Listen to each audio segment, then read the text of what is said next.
আসসালামু আলাইকুম বন্ধুরা, কেমন আছেন সবাই? আশা করি সবাই ভালো আছেন। তো আজকে পবিত্র জুম্মার দিন, 28তম রমজান। আর এই রমজানে আমরা আজকে আছি সৌদি আরবের মূল যে শহর রিয়াদ। আমরা সেই রিয়াদে আছি। আর এই রিয়াদের সবথেকে বড় যে মসজিদ, আমরা এখন সেই মসজিদের ভিতরে আছি। আজকে জুম্মার নামাজ এখানে শেষ করছি। করার পরে শুধু আমাদের জন্য নয়, আমাদের মতো যারা হাজার প্রবাসী ভাইয়েরা আছে তাদের জন্য দোয়া করছি, এবং আমাদের পরিবারের জন্য দোয়া করছি।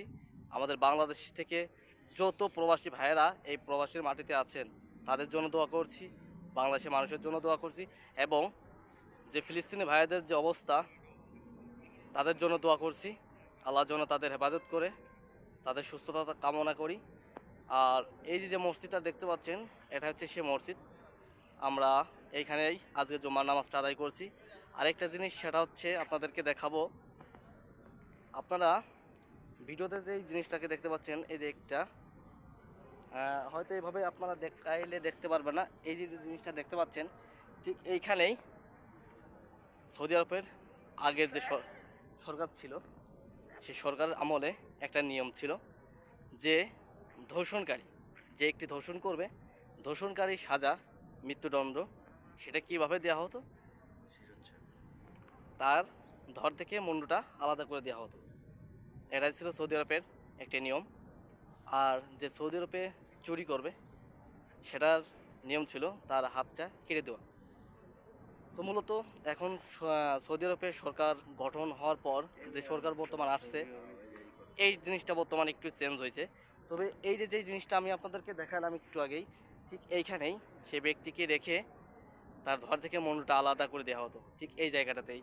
তো এইখানে যে আমার পাশে মিজান আছে, আমার শ্রদ্ধেয় একটা বড় ভাই আছে। যাই হোক, বড়ো ভাই অনেকটাই ভালো। তার সঙ্গে আমরা যতদিন আসছি, এই 10 দিন 12 দিন, তার সঙ্গে পরিচিত হয়ে অনেকটা ভালো লাগলো। তো ভাই কিছু বলেন। আমরা আসলে বাবা মা ভাই বোন সব কিছু ছাইরা এই প্রবাসে আসছি, ঠিক আছে। তো আমরা এখানে আসছি, আজকে এখানে জুম্মার নামাজ আদায় করলাম আমরা মিলিত হইয়া, ঠিক আছে। অনেক ভালো লাগছে, ঠিক আছে। এই পৃথিবীর সমস্ত মুসলমানের জন্য দোয়া করছি এবং দোয়া করি আল্লাহ যেন সবাইকে হেফাজত করে এবং সবাইকে জানি মক্কায় যাওয়ার মতো তৌফিক দেয় এবং হজ করার তৌফিক দেয়, সেই দোয়া করি। এবং আমরা যারা প্রবাসে আসছি বাংলাদেশ থেকে, সকল প্রবাসী ভাইদেরকে এই আল্লাহ হেফাজত করুক সেই দোয়া করি, তাদের পরিবারকে হেফাজত করুক সেই দোয়া করি, ঠিক আছে। তো আমাদের জন্য সবাই দোয়া করবেন, ঠিক আছে। আমরা জানি ভালো থাকি এবং সুস্থ থাকি, ঠিক আছে। আমরা জানি আবার পরিবারের মাঝে ফিরে যাইতে পারি সুন্দরভাবে, সেই দোয়া আমাদের জন্য করবেন আপনারা। আপনাদের কাছে আমরা দোয়া চাই। আর আমরা এখানে 3টা ভাই আছি, আমরা জানি সুন্দরভাবে মিলিত হইয়া সুন্দরভাবে সামনের দিনগুলা জানি আগাইতে পারি, সেই দোয়া করবেন। আমাদের সমস্ত বিপদ আপদ বালা মুসিবত জানি আল্লাহ দূর করে দেয়, আমাদের জন্য দোয়া করবেন। আপনাদের কাছে আমরা দোয়া চাই। সৌদি আরবে আসার মূল উদ্দেশ্য, অনেকে আছেন যে বাংলাদেশ থেকে আসেন, 4 লাখ 5 লাখ টাকা খরচ করে আসেন। দেখেন, অনেকে আছে আমরা এসে কিন্তু কাজ পাই না, বসে থাকতে হয়। তো আমি মনে করি আমাদের সবথেকে বড় যে জিনিসটা, সেটা হচ্ছে উমরা হজ। আমরা যদি এইগুলো করতে পারি, আলহামদুলিল্লাহ, আমাদের টাকা তাতেই উঠে যায়। অনেক লোক আছে বাংলাদেশ থেকে আসে, 4 লাখ 5 লাখ 3 লাখ টাকা খরচ করে এসে আর একটু বলুন উমরা নাকি? করে, এগুলা করে চলে যায়। তো দেখেন, আমরা কাজের উদ্দেশ্যে এসেও কিন্তু আল্লাহর অশেষ রহমত আমরা এগুলো করতে পারি। এটাই আল্লাহর কাছে যাওয়া।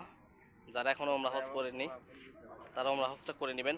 আমিও অবশ্য এখনও করিনি, আমি বেশি দিন হয়নি সৌদি আরবে আসছি। ইনশাল্লাহ আমিও অতি দ্রুত উমরা হজ করে নিব।